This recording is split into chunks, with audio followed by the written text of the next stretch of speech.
সাথে আমার আইসক্রিম নিয়ে কত কাহিনী হলো, তারপর তুমি ওকে আইসক্রিম কেন কিনে দিয়েছো? আমার একটা মাত্র শাড়ি, তার শুধু একটাই আবদার আইসক্রিম। সেই আবদারটুকু যদি আমি পূরণ করতে না পারি, তাহলে তোমার সাথে আমি প্রেম করবো কিভাবে?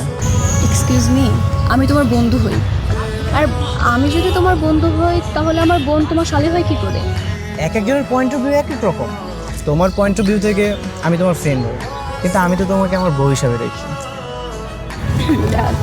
দেখো, তুমি যদি এভাবে কথা বলো, আমি কিন্তু তোমার সাথে আর কখনো কথা বলবো না।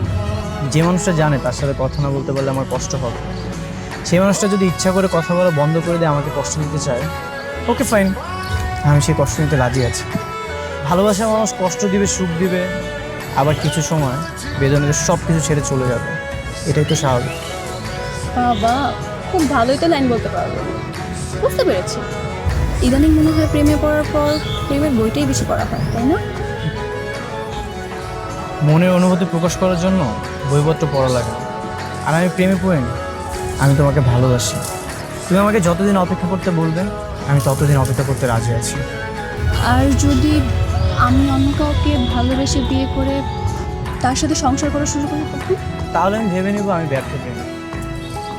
প্রেম করার ভালোবাসার দুইটাই আলাদা, একটা মোহ বাড়ায় আর একটা মায়া।